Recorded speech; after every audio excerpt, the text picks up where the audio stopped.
Bonjour à tous, bienvenue pour une nouvelle mise au point. Avant de commencer, j'aimerais vous faire part rapidement d'un changement qui va légèrement toucher la chaîne. C'est-à-dire que je vais déménager d'ici quelques temps. D'ici la fin du mois, si tout se passe bien, j'aurai changé d'endroit.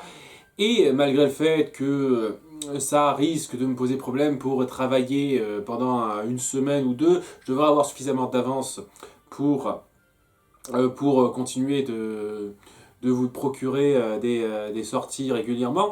Le truc, c'est que, mine de rien, il faudra le moment, le petit laps de temps dont il y aura besoin pour que je réinstalle Internet et tout. Donc, il va y avoir quelques jours de flottement où je ne pourrai rien faire ou rien poster. Voilà, je vous préviens à l'avance. De toute façon, je ferai une petite vidéo pour confirmer le moment exact où je ne pourrai plus poster de vidéo pendant quelques jours. Voilà, donc ça fera pas grand chose normalement, ça changera un petit peu, bien entendu, l'endroit, ce sera plus ici que je tournerai, mais en dehors de ça, ça devrait se passer de la même façon. Sachant que, oui, je pense aussi après ça faire un petit changement dans l'organisation de mes vidéos, mais pour le mieux, c'est-à-dire que je vais rien enlever, je vais plutôt en rajouter par rapport à ce qui était prévu. Vous l'avez sans doute remarqué au fil de mes critiques, je suis relativement exigeant en humour.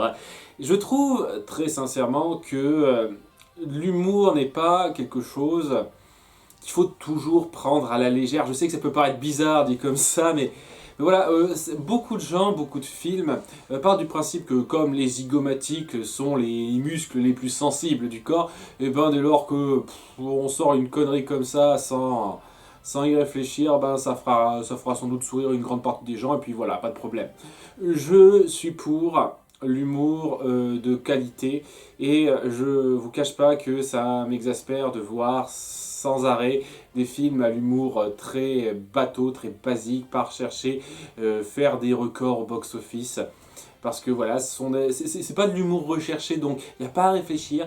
Et comme les zygomatiques, c'est super facile à faire réagir, et ben voilà, ça marche. Et toutes les personnes qui s'embêtent pas à réfléchir et qui n'ont pas d'exigence particulière.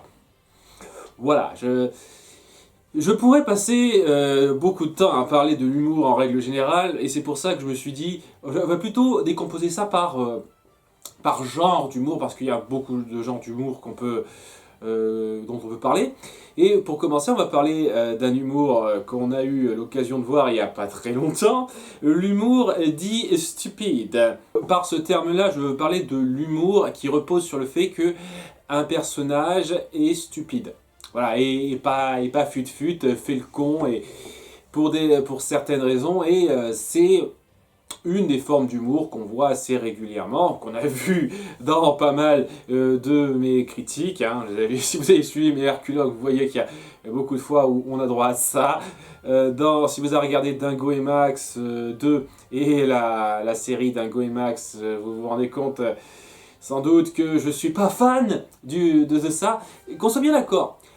Je trouve que le fait d'avoir de l'humour stupide, c'est-à-dire le fait qui repose sur le fait que quelqu'un soit pas fut-fut, soit un peu stupide, bah, ce n'est pas mauvais en soi. Mais le truc avec ça, et j'en ai déjà parlé dans ma critique de la bande à Dingo, c'est que il faut pas que ce soit juste ça. Il faut pas que ce soit, tiens, il y a une personne, elle fait l'idiot, humour. Non. Pour moi, ce qui fait qu'un humour stupide marche, et c'est très important, c'est que la personne qui fait l'idiot, qui passe pour stupide, et ben elle le passe en comparaison avec une autre personne. Beaucoup de gens adorent la série Kaamelott, et on sera assez d'accord pour dire qu'il y a pas mal d'humour qui repose sur la stupidité de certains personnages. Mais ce qui fait que cet humour marche très bien et que j'adore la série Kaamelott comme énormément de gens, c'est que cette stupidité-là marche en comparaison avec d'autres personnes. C'est-à-dire, très souvent, quand on a, je ne sais pas moi, Yvan et Gauvin qui font les idiots parce qu'ils sont pas fut-fut, c'est très souvent par rapport à soit la réaction de Léo Dagan, soit d'Arthur, qui se rendent compte, punaise, c'est quoi ces abrutis? Je généralise un petit peu, mais c'est ça. La raison pour laquelle ça marche, ça arrive à avoir du peps, à avoir une accroche, c'est parce que on a la réaction des gens qui, eux, ne sont pas stupides face à cette réaction, face à ces face à ces comportements stupides. Et ça marche beaucoup de cette façon-là dans la série. C'est très bon à ce niveau-là. Je pense que c'est ce qui fait la base de la comédie et je trouve que c'est très bon. Voilà, l'humour stupide n'est pas mauvais en soi s'il est bien illustré. Et le truc dans l'humour stupide, c'est pas juste de dire voilà, quelqu'un il est stupide.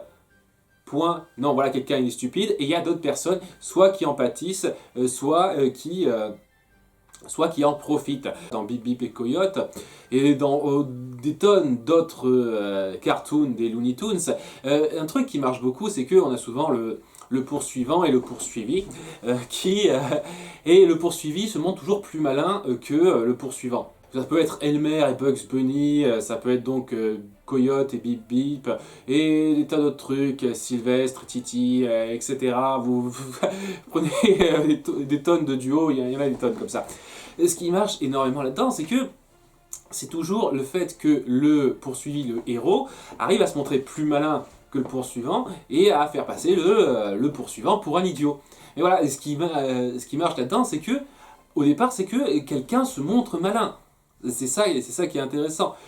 Ce qui est, à chaque fois, c'est ça qui marche bien et ce qu'il y a de commun dans ces humours stupides qui passent très bien, c'est que il faut qu'il y ait une intelligence à côté pour faire la comparaison. Et ça crée une dynamique.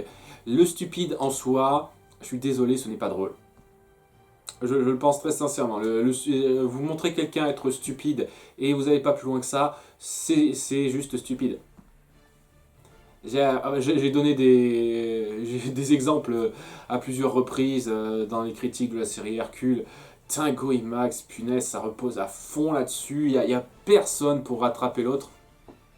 C'est juste ça, c'est tel personnage se montre stupide, tel personnage se montre encore plus stupide, etc. etc. C'est une boucle sans fin de stupidité et au final tu te dis ouais, et étant donné qu'il n'y a personne d'intelligent là-dedans, tu te dis je vois juste des gens qui sont stupides. Je me dis, qu'est-ce que j'en ai à foutre, bordel de cul, quoi. Qu'est-ce que j'en ai à foutre de regarder des gens être cons, juste parce que c'est drôle, parce qu'ils sont cons. Maintenant, la seule chose qui reste dans cet humour-là, c'est juste nous, qui sommes censés nous moquer de la personne. Alors, en gros, c'est ça, quoi. On a un type qui se montre stupide, et c'est tout. L'humour, c'est fait que, il est stupide, c'est drôle. Et on est censé se moquer. En gros, c'est juste de l'humour de moquerie basique qu'on nous demande de faire, et je n'aime pas ça du tout. Je n'aime pas me moquer de quelqu'un qui est stupide juste parce qu'il est stupide. J'aime rire d'une situation où quelqu'un se montre stupide parce que parce qu'il y a quelqu'un d'intelligent qui empathie, ou parce que il se montre stupide parce que quelqu'un s'est montré intelligent en comparaison. J'adore ça. J'adore ça quand c'est bien fait. Quand on a affaire à l'humour stupide tout seul, ça marche pas. Et puis, bien entendu, comme énormément d'humour, on a droit aux extrêmes du genre. Et ça, on y a droit avec pas mal de personnages qui sont pas seulement stupides, mais carrément débiles. Là, c'est pas juste je fais un truc pas bien réfléchi, j'enchaîne les boulettes, je suis pas très intelligent. Non, c'est juste mais comment pas comprendre comment faire des trucs simples. Par exemple, dans les Schtroumpfs 2, je sais pas comment s'appelle ce gros blaireau et j'en ai rien à foutre. L'humour autour de lui repose sur le fait qu'il ne comprend pas le moindre truc. Et je dis bien le moindre truc. Il sait pas faire quoi que ce soit, il sait pas réfléchir une seule seconde, et au final, il fait que subir ce qu'on fait. Et je trouve ça super malsain de vouloir nous faire rire de ça. Parce que là, c'est plus du tout au stade de la personne pas intelligente. C'est le stade cas psychiatrique, cas mental. Et je ne sais pas, quand on veut me moquer d'une personne attardée, malade psychologiquement, mentalement, je trouve ça malsain. Je trouve ça malsain et surtout pas drôle, quoi, parce que c'est juste de l'humour stupide qui pousse ça à outrance et c'est ridicule. Les mignons, je vais pas en parler trop longtemps pour m'énerver, mais ça repose exactement là-dessus. C'est des machins qui sont stupides, qui sont limite débiles, qui comprennent pas les trucs de base et qui font des conneries juste pour le plaisir de faire des conneries. C'est-à-dire que il n'y a même pas de Et ça aussi, mine de rien, la stupidité, elle peut se mettre en place, mettre en scène. C'est pas juste dire, tiens, quelqu'un arrive, il fait un truc con. Non, la stupidité peut être mise en scène, mise en place. Comme je l'ai dit, dans les cas de Bip Bip et Coyote, il y a toute une mise en place avant qu'on voit le coyote se montrer stupide. Et c'est ça qui fait que la chute, euh, ça passe super, ça fait rire, c'est ça le principe. Les Mignons, pour moi, ça va être une des très très nombreuses choses que j'ai à redire sur l'humour de ces films de merde. Oui, non, je déteste les films, moi je suis méchant. Sauf le premier, qui est passable, mais vraiment, voilà, les Mignons reposent pas du tout sur ça, ce n'est pas mise en scène ou quoi que ce soit, c'est juste, et si ce mignon-là, à tel moment, faisait le con pour ça? Sans aucune raison. C'est juste parce que, ah, ce serait marrant de voir le mignon faire le con pour ça.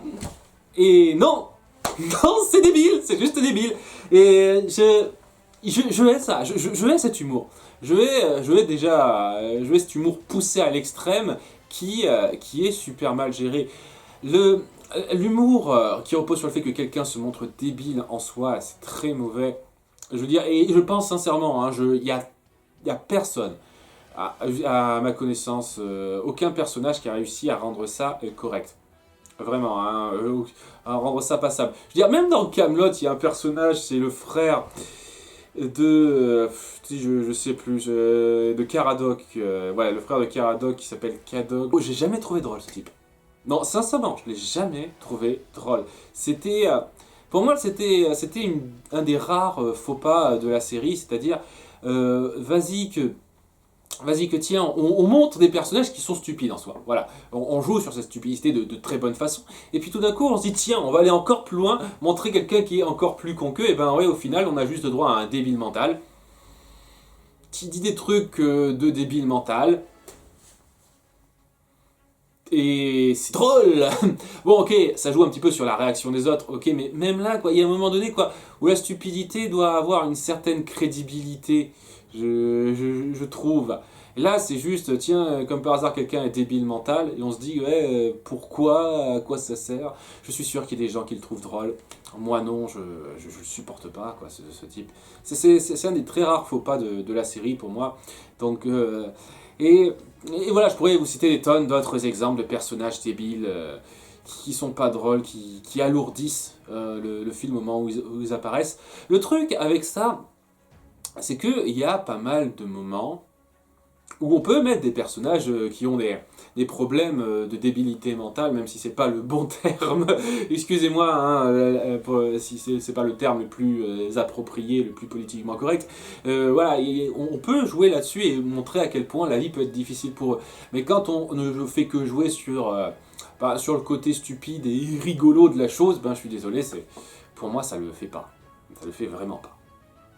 Et une autre chose qui fait que je n'arrive pas trop à accrocher au personnage de débile, c'est que, voyez-vous, on parle souvent de l'identification avec le personnage. C'est-à-dire, est-ce que j'arrive à m'identifier au personnage? Et en général, si on arrive à s'identifier au personnage, c'est déjà un bon point pour lui. Dans une œuvre, dans une fiction quelconque. Le truc avec ça, c'est qu'il existe beaucoup de personnages pour lesquels on va pas forcément se rattacher par rapport à notre propre vie. Il y aura beaucoup de personnages avec lesquels on n'aura pas grand chose en commun. On n'aura aucun passé en commun, aucun traumatisme en commun, aucune relation réellement en commun. Et ce genre de personnes-là, beaucoup de gens ont tendance à dire que ces personnages-là, ben, on n'a pas vraiment...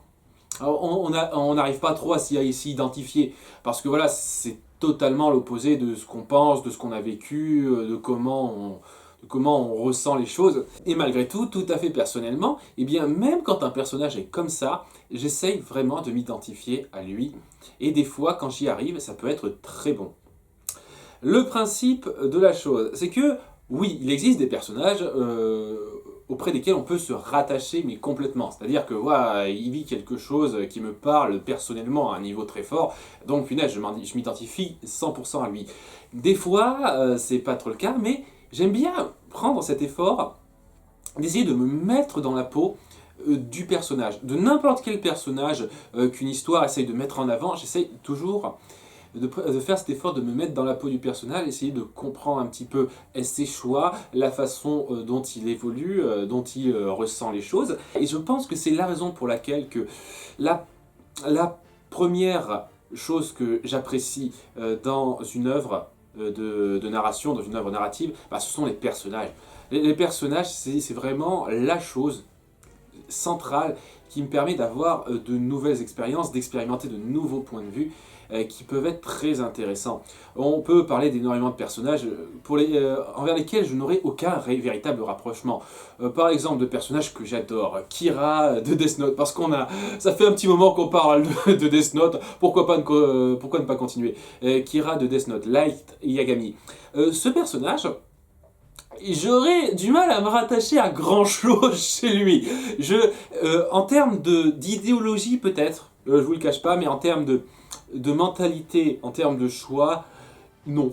Non, non, sincèrement, j'aurais beaucoup de mal à me rattacher à quoi que ce soit chez lui. Et pourtant, je trouve que c'est un personnage fascinant. Parce que au fur et à mesure des tomes, j'essaye de plus en plus de cerner sa mentalité, sa psychologie, et de me dire, ok, avec la psychologie qu'il a, cette psychologie mégalomane, très réfléchie, très beaucoup de choses en fait. Il a une personnalité très particulière, Kira. Et je me dis, punaise, c'est un personnage qui a beaucoup de complexité, et c'est très intéressant de me mettre à sa place, de m'imaginer à sa place l'espace d'un moment, et de me dire, c'est intéressant comme façon de voir les choses, comme façon de prévoir les choses, comme choix très intéressé et très vache, parce que c'est compréhensible. Il y a beaucoup de personnages comme ça, de types avec lesquels que je détesterais dans la vraie vie, hein. On est d'accord, hein. Ce type-là, j'aurais beaucoup de mal à l'apprécier dans la vraie vie. Et ces types-là, pourtant, dès lors qu'on s'imagine être à leur place dans une œuvre de fiction, on se dit, punaise, c'est très intéressant à analyser. Et c'est ce que je fais pour, comme je l'ai dit, tous les personnages qu'on essaye de mettre en avant dans une fiction. C'est-à-dire, j'essaye, à un moment donné, de me mettre à leur place, de me dire, ok, alors dans sa situation, avec l'état d'esprit qu'il semble montrer, ce personnage, comment il peut évoluer, qu'est-ce que la situation lui fait ressentir, comment il vit les choses. C'est très intéressant, et plus je me retrouve à être intéressé à réfléchir de plus en plus sur ça, sur la psyché du personnage, son point de vue, plus ça veut dire que ce personnage est intéressant et bien réussi pour moi. Je pense que c'est ce qui fait que j'adore tel ou tel personnage. Que j'en ai déjà parlé, Jafar, mon méchant préféré, et c'est un sale enculé. On est d'accord. Il a pas mal de points de vue. Je ne peux pas une seule seconde justifier ses actes ou considérer que c'est un type pardonnable ou quoi que ce soit. Non, c'est un sale con, on est complètement d'accord. Pourtant, il adore être un sale con, il adore être ce qu'il fait.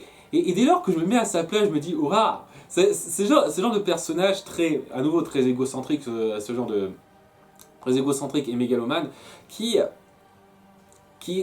une personnalité qui est vachement intéressante à analyser. C'est très intéressant de se mettre dans cette personnalité-là. Et c'est un peu... Alors bon, c'est un parallèle pas forcément très malin à faire, mais c'est un peu ce que je pense font les profilers quand ils essayent de s'imaginer dans la tête je sais pas, de criminels réputés, de tueurs en série ou je ne sais quoi. Bon, ça sent que c'est dans la vraie vie, donc j'imagine qu'il y a un côté très glauque là-dedans aussi, parce que ça se passe pour de vrai là. Par contre, et voilà, je suis sûr que beaucoup d'entre eux doivent trouver ça intéressant, même fascinant, de se plonger dans la psyché d'une personne aussi complexe, aussi peu conventionnelle. Et c'est, je pense, Et c'est un peu, je pense, ce que je fais quand j'adore tel ou tel méchant, quand je m'attarde sur un personnage qui a un point de vue avec lequel je ne suis pas forcément d'accord. Je trouve ça très intéressant d'analyser ça, d'analyser ce point de vue. Voilà, après je dis ça pour les méchants, bien entendu, il y a des personnages de gentils qui sont très bons aussi. Par exemple, Basile, détective privé, je me, je me rattacherai pas trop à son état d'esprit. Hein. Je n'ai pas grand chose à voir avec Basile, détective privé à ce niveau-là. Quoique je reconnais que le fait de ne pas vouloir être dérangé, et de vouloir tout résoudre par moi-même, je le ressens un petit peu. Mais voilà, mine de rien, c'est quelqu'un à la personnalité qui diffère beaucoup de la mienne. Mais voilà, je trouve que sa personnalité est très intéressante, très complexe à, à envisager. Même si, bon, c'est un petit peu du copier-coller sur Sherlock Holmes, mais bon, Sherlock Holmes, à la base, est très intéressant à analyser. Et, et donc, voilà, c'est très plaisant de s'imaginer être dans sa peau et de se dire qu'est-ce qui se passe pour lui. Et c'est, comme je dis, ce que je fais pour tout le monde. Et la raison pour laquelle je déteste les personnages de débiles profonds, c'est pas juste les idiots, c'est-à-dire les débiles. C'est que qu'est-ce qu'il y a à s'identifier là? C'est juste quelqu'un qui comprend rien, qui fait n'importe quoi. Les trois quarts du temps, même plus, 90% du temps, quand on voit un personnage d'imbécile profond, ce sera toujours ça, quoi. C'est juste quelqu'un qui réfléchit pas et qui fait n'importe quoi parce qu'il réfléchit pas. Il n'y a rien à analyser, il n'y a aucune complexité, c'est des personnages chiants. Et je suis désolé, même en termes de comédie, même, même les comédies potaches, etc., on peut trouver des personnages qui sont intéressants à analyser, c'est intéressant de s'identifier à eux. Là, non, c'est juste chiant. Et c'est vraiment le problème que j'ai quand on pousse l'humour stupide très loin. Et c'est ce qui fait que jamais j'apprécierais grandement ce genre de personnage stupide. Après, je ne dis pas que c'est impossible à faire. Il arrive, assez rarement malheureusement, qu'on traite les personnages de personnes pas très fut-fut avec une certaine profondeur. J'en ai déjà parlé lorsque j'ai fait la liste de mes BD préférés, j'adore les nombrils. Et mine de rien, pendant très longtemps, j'ai trouvé que le maillon faible du trio, c'était cette fille, Jenny. Jenny est une grosse cruche et ça arrive à marcher l'humour autour d'elle parce que, à nouveau, ça joue sur la réaction de personnes qui ne sont pas aussi stupides qu'elle. Donc voilà, ça fait ce contraste, c'est ça qui marche à nouveau très bien avec l'humour stupide, c'est-à-dire que quand ça fait un contraste, ça peut très bien marcher. Et pendant longtemps, je me suis dit, ouais, de nos trois persos principaux, celle-là, elle fait légèrement tâche, elle n'a aucune profondeur réelle, elle a pas de... Elle est là, quoi, je veux dire, il y a des moments relativement moyennement intéressants autour d'elle, qui sont pas juste là pour la comédie, mais ouais, hein, faut pas se leurrer, 95% du temps, elle est juste là pour être une cruche, et c'est drôle parce qu'elle est une cruche et que les autres y réagissent, quoi. Mais ça a un peu changé très récemment dans la BD parce que on a fini par lui donner un côté plus complexe, on a fini par davantage justifier d'où vient son côté cruche. Et à partir de là, ça a rendu ce personnage-là légèrement intéressant. Et oui, à partir de ce moment-là, j'ai réussi à davantage prendre le temps de m'identifier à elle et à analyser un petit peu ce personnage. Et grâce à ça, c'est ça qui a fait que j'ai trouvé le personnage intéressant. Le gros problème avec ça, c'est que ça n'arrive que très rarement, ce genre de choses. Voilà, la plupart du temps, quand on a un personnage de débile, il est là pour être débile et être drôle parce qu'il est débile. Pour terminer, j'aimerais revenir sur une question qu'on m'a posée en commentaire pour ma fac d'il y a quelque temps, par rapport au fait que est-ce que je comptais faire des scénettes, des mises en scène à un moment donné et pas juste rester assis comme un gland sur cette chaise avec cet angle de caméra qui bouge pas à réciter mon texte. Voilà, est-ce que j'avais envie de faire ça? Et je veux dire, absolument, c'est pas que j'ai pas envie de faire ça, je trouverais ça intéressant. Le gros problème, c'est que d'une part, j'ai pas l'impression d'être quelqu'un de très doué Que ce soit en termes techniques, je ne sais pas placer de façon très intéressante une caméra surtout, et voilà, m'imaginer des petits échanges d'histoires autour de ma review, de ma critique, j'aurais un peu de mal à faire ça. Je suis pas particulièrement doué pour ça, je suis plus doué pour écrire en réaction à ce que je vois en fait. C'est ça le truc. Et donc, m'imaginer des scénettes, je sais pas, soit tout seul, soit avec plusieurs autres personnes que je pourrais jouer moi-même avec des chants contre chants, tout genre, ce genre de conneries. J'ai le sentiment de ne pas être particulièrement doué à ça, mais il y a aussi le fait que, je veux dire ce qui est, je suis un petit peu feignant, je pense. J'ai dit plusieurs fois, mais c'est pas non plus, c'est pas quelque chose, c'est pas quelque chose que je dis juste pour la blague. Je suis légèrement ce qu'on appelle un partisan du moindre effort, et, euh, et bien entendu, j'en fais des efforts. Vous avez quand même, je prends quand même la peine de mettre des détails dans mes montages et tout. Mais je veux dire, si on compare mes montages avec énormément d'autres créateurs sur YouTube, je suis très loin de fournir autant d'efforts et de détails qu'eux. Hein. Voilà, je comprends très bien pourquoi je ne suis pas au même niveau qu'un Antoine Daniel. Hein. On est bien d'accord. Hein. J'en suis pleinement conscient à ce niveau-là. Mais le truc qui va avec ça, c'est que je suis un feignant dans le sens où j'aime pas m'étendre trop longtemps sur la même chose. Voilà, c'est un peu le gros problème que j'ai du mal à centrer mon attention sur toujours la même chose pendant une grande période de temps. Ça me joue beaucoup de tours dans ma vie professionnelle, vous n'imaginez pas à quel point. Et surtout, et, et surtout ça veut dire que j'ai, j'ai pas envie de fignoler pendant un mois ou deux une grande vidéo où je prendrais la peine d'écrire quelque chose d'ultra poussé, de faire de la mise en scène qui me demanderait vraiment de mettre en place tout un tas de trucs pour pouvoir tourner ne serait-ce que quelques secondes, sachant que ce serait seulement une partie de la vidéo. Ce genre de truc, je ne vous cache pas, ça me botte pas à faire.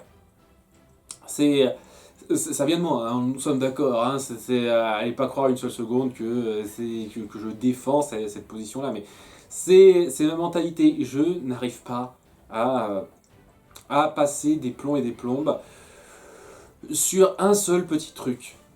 Voilà, c'est pour ça que la plupart de mes vidéos, ça n'a jamais dépassé les 30 minutes et c'était un cas très exceptionnel. La centième sera plus longue que la cinquantième parce que, voilà, c'est pour fêter le moment quand même, c'est pas rien. Mais bon, ce sera pas non plus du grand contenu en termes de mise en scène comme les autres fois parce que j'ai le sentiment que d'une part, je suis pas particulièrement doué pour ça. Je veux dire, avoir des intonations, réagir à ce que je vois et avoir des petites répliques choc pour réagir et tout, je pense que ça va, je commence à maîtriser à peu près.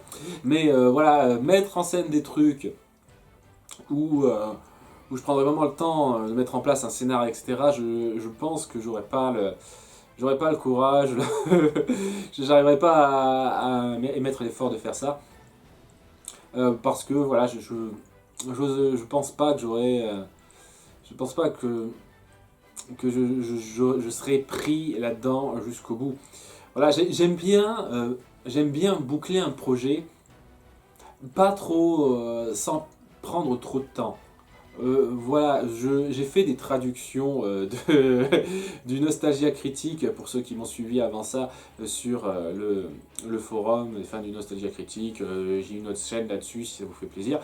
Voilà, j'ai toujours pris sur moi de ne jamais faire durer une trad.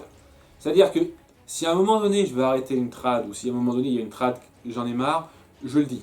Quoi, je dis j'arrête, c'est bon, c'est fini, quoi, je vais pas faire durer ça pendant un mois.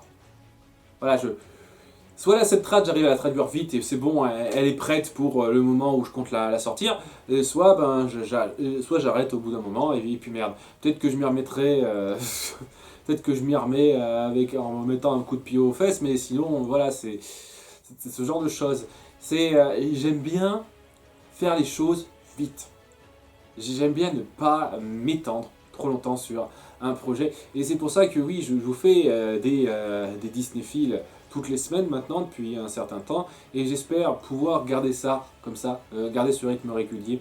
Voilà, comme je le dis, ce sera dans le projet que je compte faire pour quand je me serai installé dans mon nouveau chez moi d'ici la fin de ce mois-ci.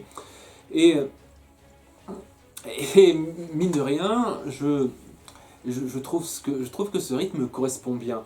Ce rythme, voilà, je fais mon truc, par rapport à mes restrictions, c'est-à-dire que voilà, je reste posé comme un gland sur cette chaise. Bon, peut-être que dans mon dans mon nouvel appartement, je serai un peu plus obligé d'être debout pour faire mes critiques. Voilà, ça va me fatiguer un petit peu plus qu'avant, mais bon, j'accepterai ça, mais je veux dire, voilà, je resterai devant une caméra fixe. Hein, les 95% du temps, ce sera ça, mes vidéos. Ça me convient pour l'instant, c'est très... ça me va parfaitement par rapport à mes intentions, à ce que je compte faire pour la suite. C'est-à-dire, voilà, j'aime bien sortir une vidéo une fois par semaine.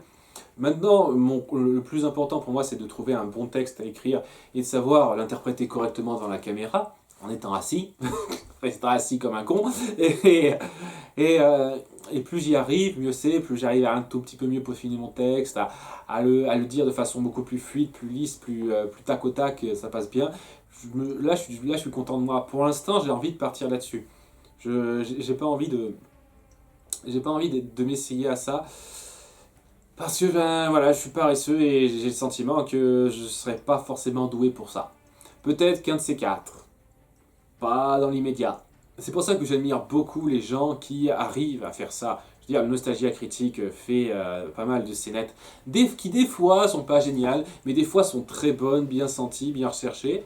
Linkara a fait, depuis le début quasiment de son émission, fait une histoire fil rouge en plus de ses critiques.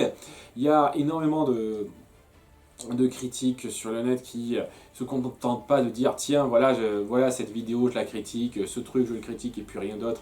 Et non, je m'essaye à faire de la mise en scène à côté de ça. Et il y a une chaîne qui est très peu connue, qui a quelques petits problèmes au niveau de son texte, même pas au niveau du jeu, au niveau de son texte, qui s'appelle Culture. Non, c'est pas ça, c'est exécution pub. Voilà, c'est bon, c'est mes revenus. Exécution pub. Voilà, c'est quelqu'un qui à chaque fois décide de s'attaquer à certaines pubs, en général de chez nous. Donc voilà, c'est tel un critique. Et il ne se contente pas juste de critiquer ça, il essaye souvent de mettre en scène des scénettes en plus de ça. Il essaye même de créer un fil rouge autour autour des Illuminati. Je trouve assez drôle sur le principe. Il a pas mal d'autres personnes qui jouent, il n'est pas tout seul à jouer. Donc vraiment, on sent les mises en scène là-dedans. C'est quelqu'un qui essaye pas juste de dire, voilà, je reste assis sur ma chaise, je critique la pub. Il essaye d'aller plus loin, d'avoir une vraie créativité artistique en plus de ça. Et pour ça, vraiment, je l'admire parce que malgré le fait qu'il a un succès bien moindre par rapport au mien, je trouve qu'il essaye vraiment d'aller plus loin que moi. Le gros problème que j'aurai avec ça, c'est, comme je dis, c'est au niveau du texte. Je trouve que de temps en temps, ça s'étend trop. Et ça aurait mérité à plusieurs reprises d'être beaucoup plus concis, beaucoup plus rapide, vif. Et donc, ce qui fait qu'à plusieurs moments, j'ai le sentiment que ça s'étend pour rien et ça perd le côté comique que ça recherche, quoi. Au final, ça devient juste légèrement lourd à cause de ça. C'est dommage, hein. C'est vraiment dommage parce que on sent qu'il y a un effort, que les différentes personnes essayent vraiment de jouer. C'est pas des personnes qui récitent un texte de façon pas du tout naturelle. Ils font vraiment des efforts. On a vraiment l'impression qu'ils s'y connaissent un petit peu. Et c'est dommage. Voilà. C'est dommage qu'il soit pas qu'il soit pas très reconnu déjà ce type. Voilà, donc voilà un petit coup de pub pour exécution pub, si ça vous dit. Voilà, et honnêtement, oui, je pense que si, je sais pas, si j'avais quelques personnes autour de moi pour m'épauler autour de ça, ce qui n'est pas le cas malheureusement, et si j'avais, je sais pas, un peu plus de confiance en moi là-dessus, mais c'est pas le cas encore, ben, peut-être que je m'essaierai à des scènes dans mes vidéos, mais pour l'instant, non, je me contente de rester assis sur ma chaise à parler des films Disney, de la série Hercule, et à faire des petites critiques. Et c'est plus ou moins, bon, de façon très grossière, ce qui me satisfait, personnellement. Je sais que c'est pas forcément... C'est pas très recherché. Je sais qu'il y a beaucoup de gens qui ont beaucoup plus de mérite que moi, mais pour l'instant, je me sens pas prêt à le faire. Bien, cette mise au point est terminée. Merci d'avoir suivi et à très bientôt pour les nouveaux Herculogues. Au revoir!